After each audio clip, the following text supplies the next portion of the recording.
Hello, everyone. Very good afternoon to all. Thank you so much for coming back on time. Don't worry, we'll let the rest of them come back after they finish lunch. So I think today it's a good time for us to start talking more and more about enterprise blockchain. I think over the last 1.5 years, we've seen the whole rise in the crypto market and then came down. And a lot of corporates are actually fearful after the whole saga happened. So what happens today is, it's actually a good point at where we are today to start seeing more and more corporates publishing about what they're trying to do through the different medias that we see online. So like we've seen like VeChain working with Walmart China and more corporates starting to work with different chains or different enterprise blockchain solution providers. So today we have a panel of different distinguished speakers. So let me introduce them to you today. Just ensure that I don't get their name wrong. So we have Anndy Lian, CEO of Linfinity and member of the Gyeongsangbuk-do blockchain special community. ELIAS Tan, Singapore lead for NEO. Joseph To, founder of SignKeys, as well as KHOONG, partner of Tembusu Partners. So I'll let them introduce themselves before we begin this panel.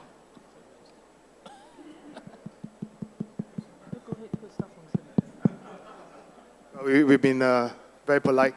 So my name is Andy. I'm a book author of Blockchain Revolution 2030. I'm also currently the blockchain advisor for Asian Productivity Organization. We have good access to 22 countries, and we are using blockchain to do a lot more innovative stuff in the region. I am an early investor in NEO.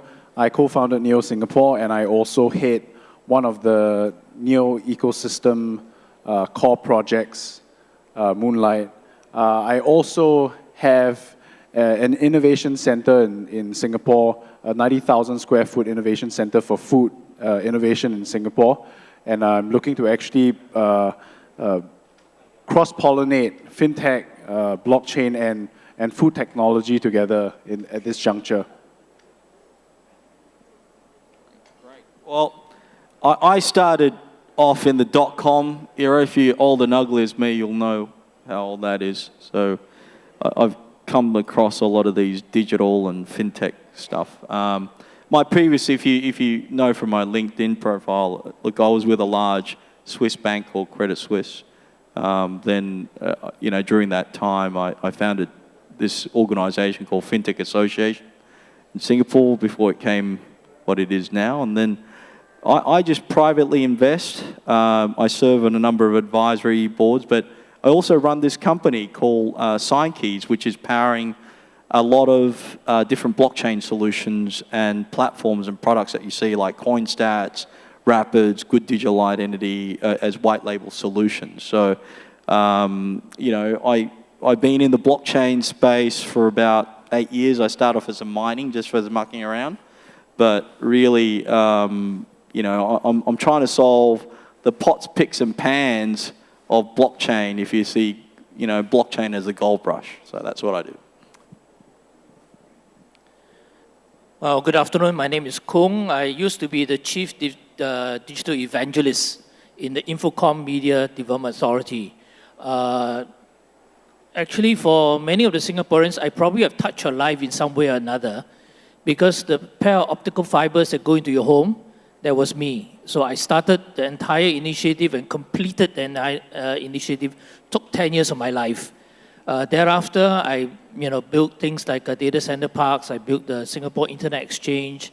And then, of course, one of the things that I started was the Smart Nation initiative. Thereafter, I got caught up with blockchain. I was so interested, I decided to leave IMD and come out and become an investor in blockchain, and to really see how things are moving forward. It's a very exciting journey. Wow, interesting journey that all of them have been through over the last many years. I think maybe the first question that I have for them, maybe we start with KHOONG. You've been part of the IMDA journey of shaping Singapore and working with corporates and stuff like that. What are some challenges that you see from an enterprise adoption standpoint of this technology? There's a lot of noise, a lot of hype of this entire technology, but what are some of the main challenges facing like corporates, and what's actually hindering mass adoption? This morning, I think if you have heard some of the talks, one important concept is the fact that there is a technology life cycle. And in this technology life cycle, there are many different types of players in the enterprise world. And the enterprise world, of course, is very complex. There are internal politics, there are a lot of different stuff, there are regulators involved. So you need to be able to differentiate the different groups of people and how they react. So so in the morning, you talked about the people who really want to change the world, then there are libertarians, and then you have the institutions much later. So in a similar way, the technology life cycle talks about people who are innovators, who are willing to try anything because it's interesting and they want to really learn about technology. Then you have the early adopters who, basically look at the innovation, say, wow, you've done something interesting, let me also do something, but I need to have a good business case in order to start. Then you have the earlier majority who basically will move with the entire herd. So when they see something useful and everybody's talking about it at the dinner table, they will then move. And then, of course, you have the much later laggards. So I think it's important to differentiate the enterprises from the different perspectives. So when you hear different panelists, talk about, we should be talking a lot more about what life will be like or what the world will be like in 10 years' time. And then we just shoot for that. Those are probably more innovator type and early adopter type of people. Then some people talk about it's important to have a return on investment, otherwise we cannot move. I need to have everything approved by the board. Those are more of probably in the early majority to late majority. And there are those people who sort of say, I will only adopt blockchain when I don't hear the word blockchain. Those are probably laggards. So I think we just need to know there are different types of people and it takes time to move. Of course, from an adoption perspective, as you heard this morning, there's a chasm. So what are some of the things that cause this chasm? I think one of the problems of the chasm is because blockchain people sometimes confuse the market with terms that nobody understands. So we talk about things like, there are utility tokens, there are security tokens, there are stable coins, there are all sorts of miners, and people look at you and say, what are you talking about? And then, cryptography, so frighten everybody. So because the market doesn't quite understand, so you don't have a lot of people coming in. Secondly, sometimes I think we associate blockchain too much with cryptocurrencies.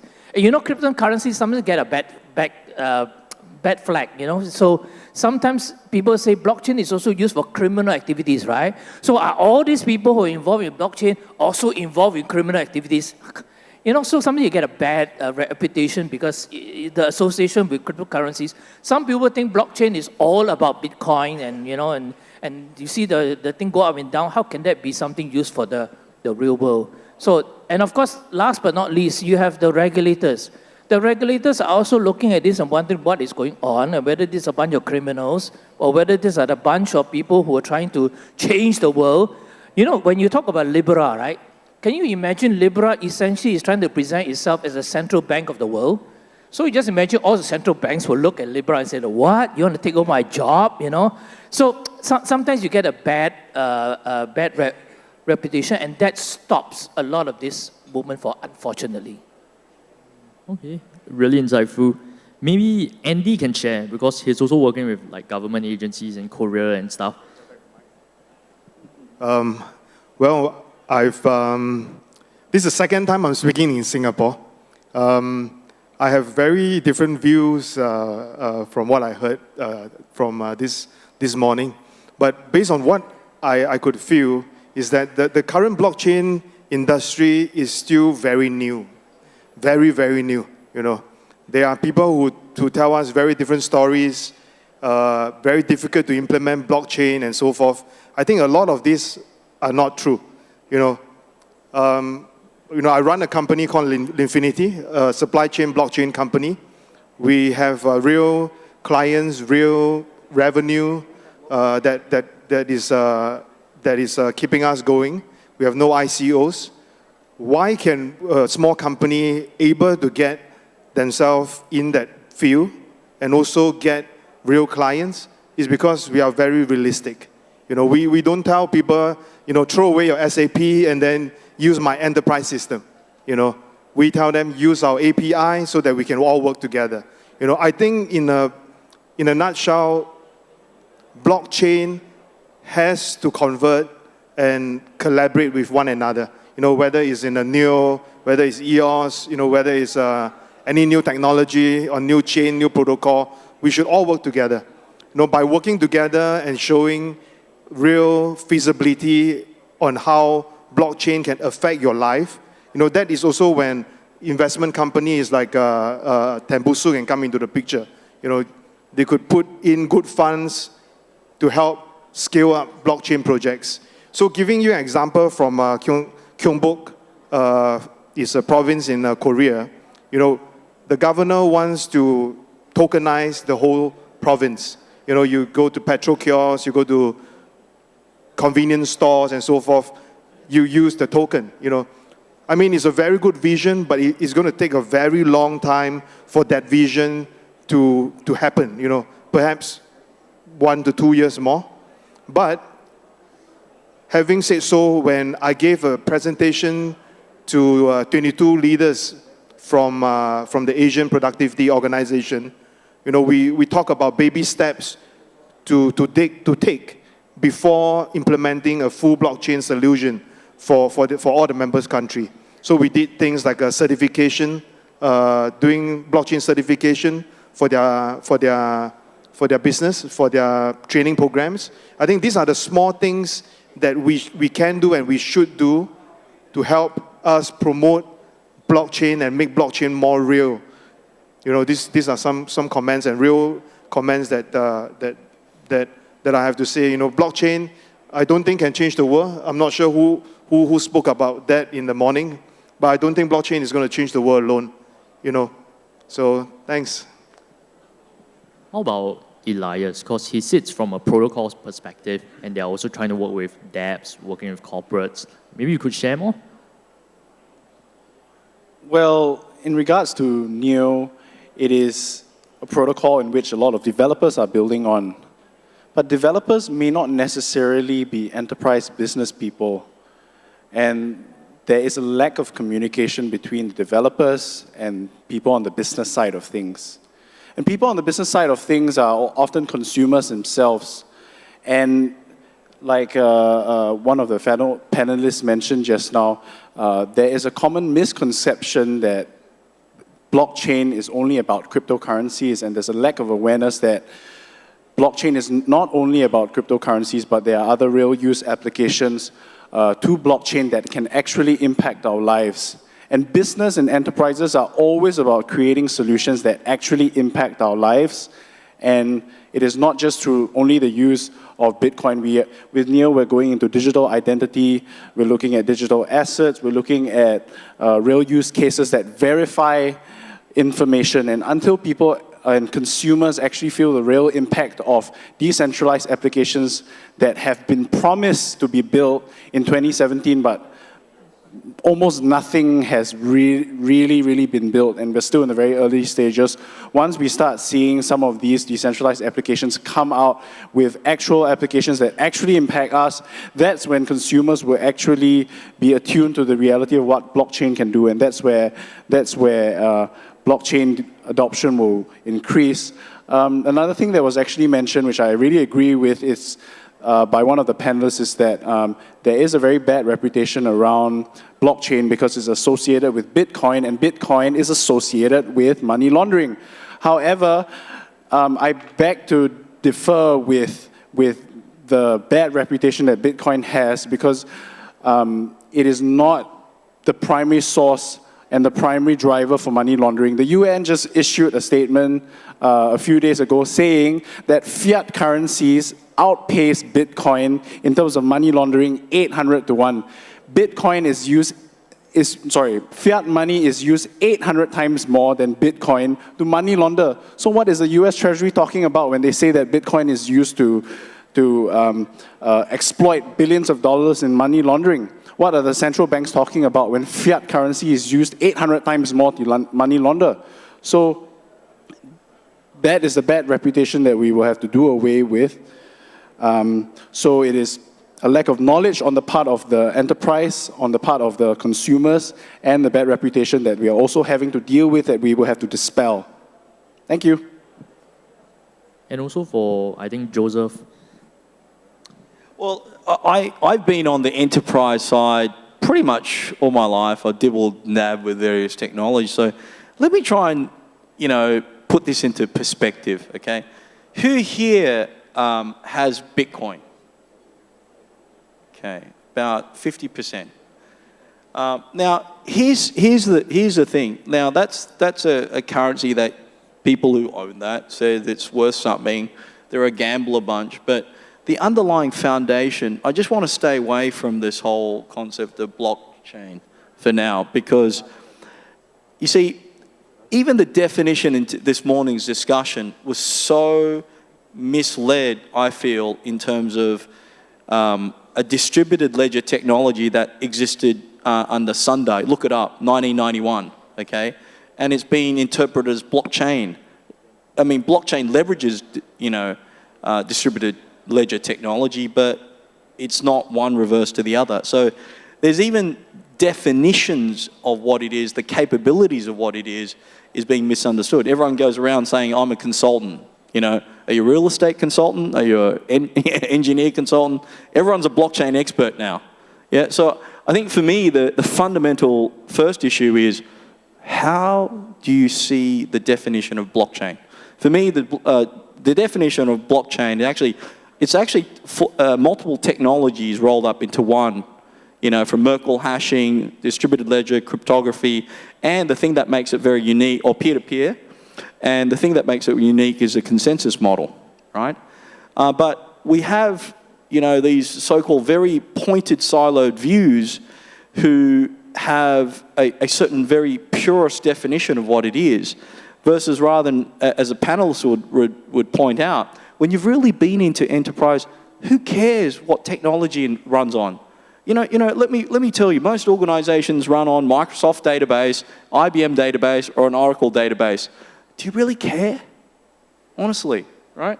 So when you talk about the challenges in enterprise and what those are, let me just stay off the topic of blockchain for a while. Because let me tell you, the three things that you need to take away from this discussion is these three.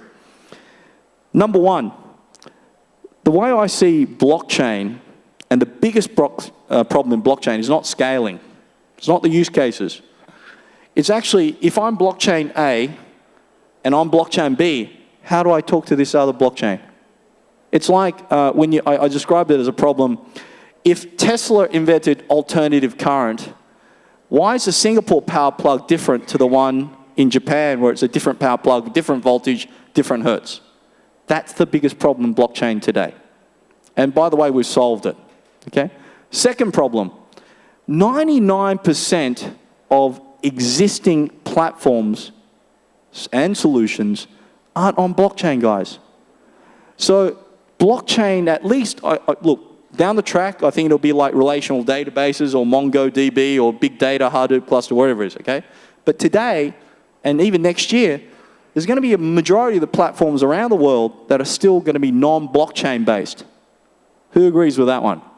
Yeah?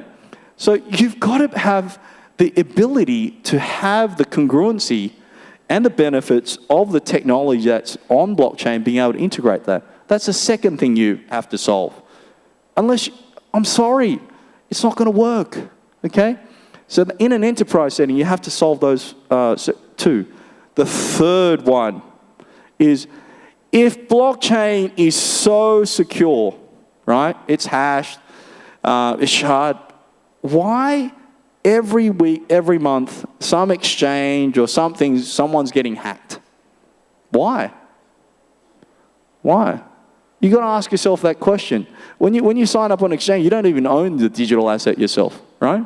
So unless those three fundamental things are resolved, unfortunately, it's just another piece of kit. And especially in an enterprise setting where you need things that roll back, you need role-based security, you need risk management, you need audit trails, you need proper reporting, compliance, risk management. you know, I'm sorry, you just got to fix those couple of top buttons first before you can do it. And that's the way I view the challenges, and fortunately we've solved that.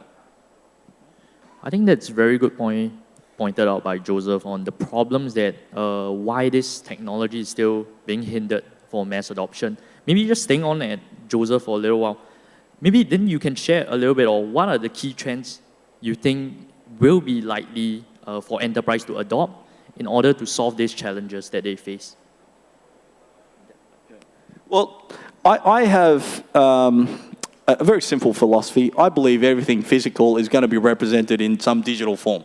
Okay, I believe even in China today, guys, if you haven't realized, it's harder to use a Visa card than to use your WePay. Like I can't even carry money around. It's actually harder, guys. You got to realize. So I believe it's not happening. It's already happened in certain countries, right? So I believe everything from digital to physical to digital will change that. Now, to address that, I believe what do you carry in your pocket, guys? What do you got? Do you carry a USB key, a wallet? I carry a mobile phone. So that should, at least for now, that should connect it interface into the digital realm, the way I see it. And that's what you're going to use, right? So I believe the solution for mass adoption, if it's not on here, I'm sorry, it's not going to work. Whether it's for consumers, enterprises, whatever, it's got to have something that's connected to you. It doesn't have to be a mobile. It could be some wearable, whatever it is. But it's got to be something that you and I carry every day. Okay? And I think maybe let me pass the mic now to Kun. I mean, he's seen probably how the internet took shape across the world, and then the cloud, and then now to this new blockchain technology. So similar question, like what are your thoughts on how enterprises will start to maybe provide certain frameworks and stuff in order to solve problems that are hindering them from using this technology? Well, I think first and foremost, we must understand that a lot of enterprises have been investing tremendous amounts of money in IT enabling their operations. And many of these implementations are still very new. Some of the processes are not even stable. So now you come up and you tell these people, hey, how about you go onto blockchain? The guy look at you like, what? I spent so much money moving to this infrastructure, and now you want me to change the infrastructure? Because the infrastructure is actually quite different. I mean, something that's decentralized is something that's highly centralized. In fact, the mere fact that you find that a lot of way in which we build things today is based on the fact that you have intermediaries that are clearing things for everybody. And now you go into the blockchain world, which talks about not having intermediaries and having peer-to-peer clearance. It's just mind-boggling to a lot of people. So you find regulators also can't put their mind to it because they are the intermediary. So it's just tough for the world to figure out, how do I change the infrastructure with the fact that I've just spent a lot of money centralizing stuff, putting things together, still trying to stabilize my processes, and then I'm now to move on to something different. So that's one. The second thing is that even the technology itself, I mean, for people to move to this on a mass adoption, one has to ask, how secure is this platform? How scalable is this platform, etc. So, I mean, right now, if you have a consensus type of model to keep things going, the more people get on it, it tends to get slower and slower. So there's a lot of work that's being done on how to make things more scalable, faster, how to make things more secure. In fact, part of the reason why blockchains are being hacked is because people don't control the keys very well. So usually the route into hack into the whole thing is just to get your set of private keys, and that's it. You have an open door key and you can start doing all stuff with it. So how do you do that? Another area as spoken about is interoperability. So one of the biggest, most impactful areas for blockchain is really where you have really a lot of people around the world trying to come together. So supply chain was introduced in the morning. It's one of the big areas that perhaps Singapore should look into. But it's so difficult because in the supply chain world, you have the finance people, you have the supply chain people, you have the manufacturing people, you have the retail shops, you have wholesale.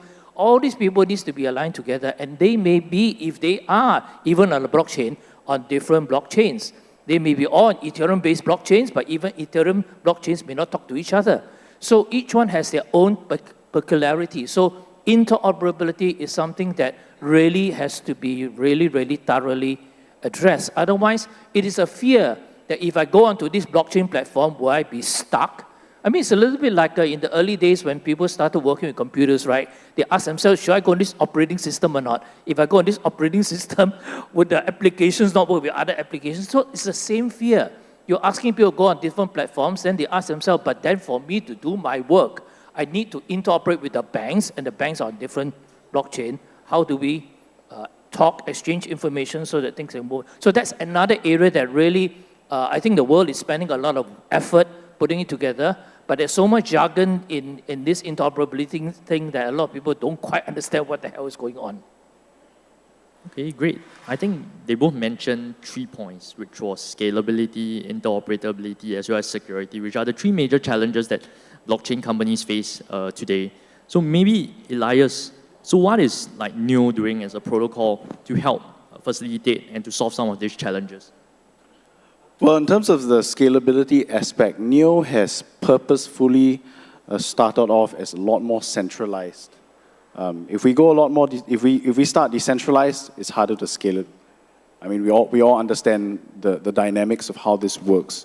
So with the scalability, more centralized to a decentralized approach is something that we're taking. We start off with a number of consensus nodes, and then as the community develops, we have come out with a certain system to have consensus nodes voted in gradually, so that we can scale while also give decentralization back to the community. So that's what we're doing.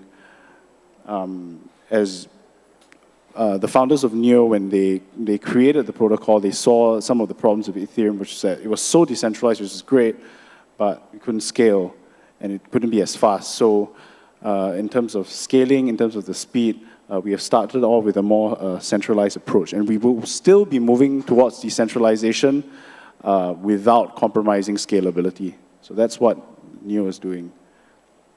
And for Andy itself, are we also seeing this sort of problems in the Korean market, or what's the Korean market like looking at this whole industry? The Korean market is a very established market. They are very welcoming for new technology such as blockchain.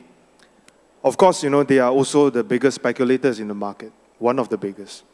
But the thing about the Korean, or maybe you have mentioned about the 3 key points just now, I think is about the mindset.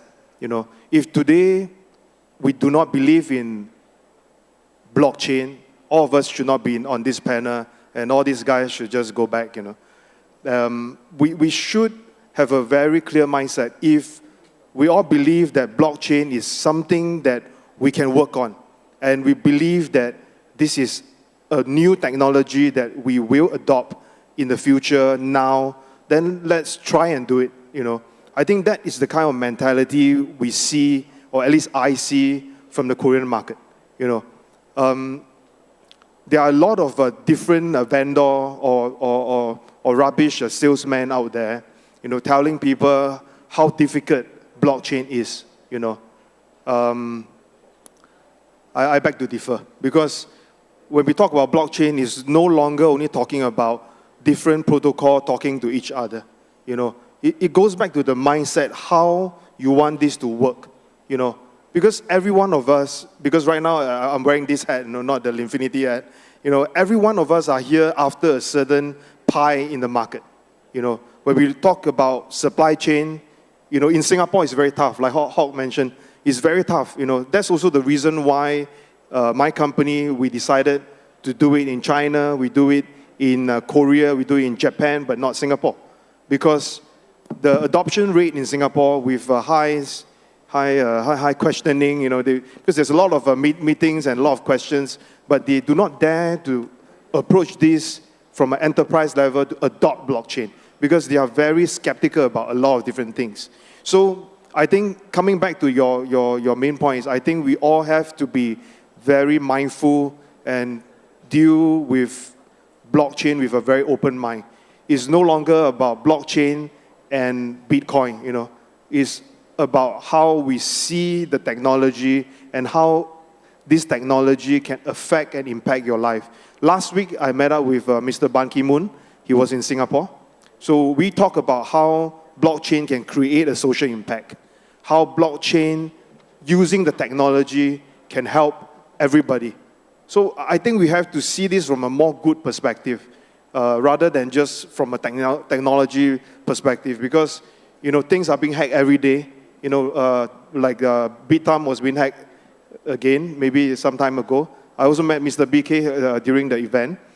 You know, all I can say is I think technology is something that we have to work on every day. There's no such thing as unhackable blockchain, you know, and a lot of the exchanges that are being hacked are very much centralized, you know. So we have to embrace technology and see how this technology can do to us, you know. I'd like to say something from perhaps an enterprise perspective. So for Singaporeans here, my family runs the largest producer of sugar. We are the largest producer of sugar, the oldest manufacturer of sugar in Singapore. We are also the largest producer of milk powder and the first producer of milk powder in Singapore. I, as a blockchain evangelist, have gone into the system. We've created a large food incubator in Singapore. It's the first food incubator in Singapore with facilities that are fully backed by the government, and will be a huge ecosystem. And I presented the idea of blockchain to my uncles and my other board of directors, and they're like, from an enterprise perspective, I mean, each of the companies has a turnover over 100 million every year. But when I explain blockchain to them, they're just like, why do we need this? You know, from an enterprise perspective, they don't understand it. And so far, as a blockchain evangelist and somebody who was early in the space, it's even difficult to even convince my family members who are running a large family business in food business in Singapore to even accept Bitcoin as a payment, because they're like, what if the banks come after us? We don't want to risk the banks are going to ask us, because we deal with hundreds of millions of dollars, and we suddenly bring Bitcoin in through OTC, and they're like, where are the source of your funds? So that is one of the issues that from an enterprise perspective, that is one of the obstacles that enterprises are facing when I introduce them the idea.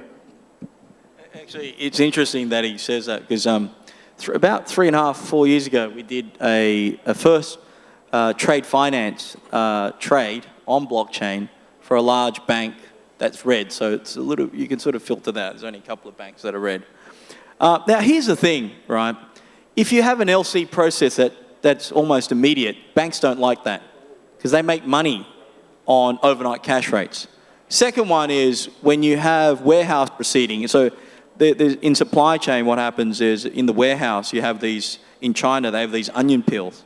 So a lot of people fake those and forge them so that they can get the money first to say, hey, my warehouse goods are received. They don't like that.